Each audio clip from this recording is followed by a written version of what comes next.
Welcome back to Villanova Basketball Postgame Live, presented by Hartford Funds, and we have a special guest joining us right now. The young man to my left had 23 points, and I heard him mention in the press conference 8 rebounds, and he wanted to be noted. Great job, Eric. We talked about this after the UConn game.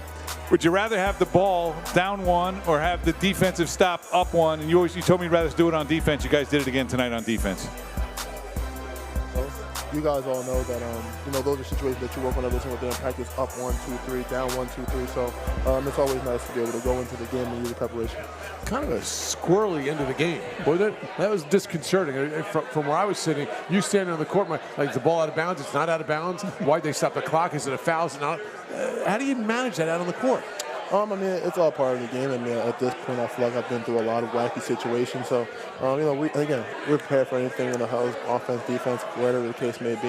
And like I said, we're really comfortable playing defense to win games. And it was similar to the UConn game. You guys had to get like multiple stops late because they came down. You had the ball that didn't go out of bounds. They said went out. They gave it back to them, and then Tyler had a steal but went out of bounds, so they got another chance to inbound the ball. And then you guys came down with a rebound, and for some reason they stopped the clock.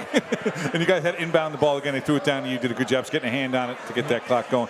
Just talk about the ebb and flow of this game. I think probably in preparation, Providence had not shot the ball well from the three-point line all year. I think 31%. So there's probably a lot of contain on some of these guys. Don't let them get in the paint. And then they start knocking down a bunch of shots, and you guys had to make an adjustment. Yeah, I mean, when you come into this league, it's the Big East. It's a bunch of talented players, a bunch of talented guys. And they had some guys out the game today. And shout out to the other guys. They stepped up and were ready to go.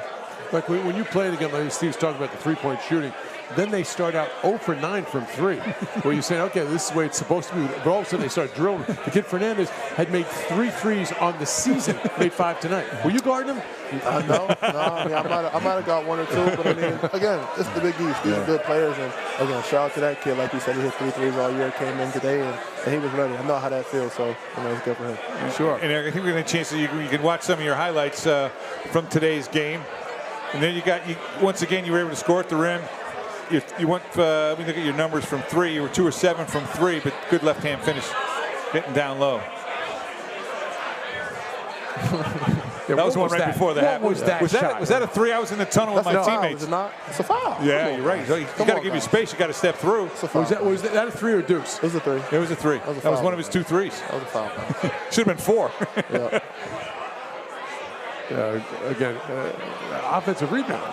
Yeah, I mean, I was down there today. I think we did a good job running plays for other guys, open me up to get off the ball some. And Enoch only played 13 minutes. You played a little bit more of the 5 than you have in most games, which kind of positions you down around the basket, and then therefore more rebounds come your way. No, I mean, like I said, I think when we're running plays for other guys and getting other guys involved, it allows me to do other things, open up. And I don't know, since you grew up locally, and Coach Neptune talked about coming to watch as an 11th grader, did you ever see when you were coming up watch Villanova with Josh Hart when he was here playing? I know you've seen him in the NBA now.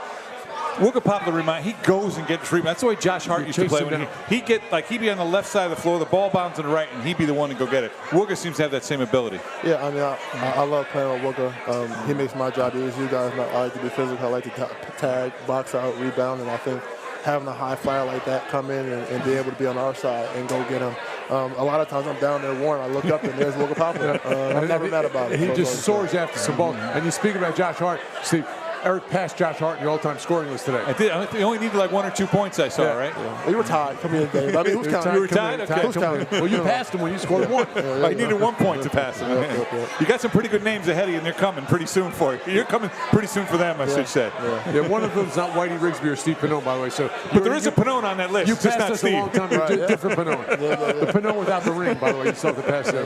But Eric, let's talk about all the scenarios you've been through now and all these things. You guys come off 2 really tough ones. You go on the road, you battle for 40 minutes. You don't, as Coach Neptune says, don't get the result you want. How, as you were the leader on this team, keep these guys focused the last couple of days? Hey, guys, let's go. Next game's the most important. You talk about it now. It'll be Monday. It'll be the most important.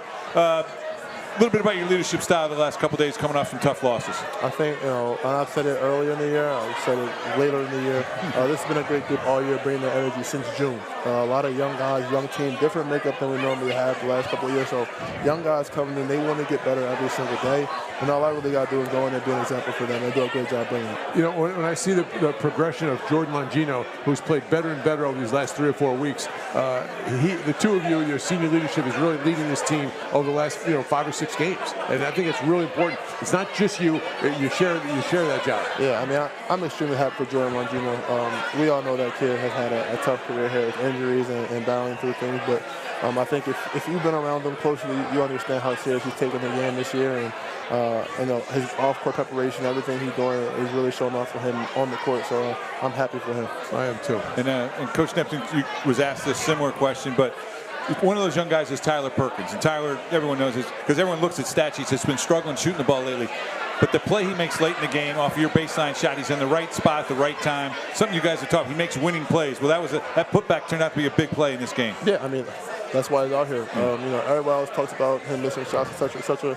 Tyler Perkins knows how we feel about him, and our confidence in him is never going to waver. And it's just hard for a young player because your whole life he's been a scorer. That's how he got here, because in high school he put up a bunch of points. At Penn he put up a bunch of points. And not to let that affect him do the other things he did tonight, come up with loose balls and come up with a huge offensive rebound. Yeah, I mean that's what he does from what I know. The moment he got on campus, he's done that.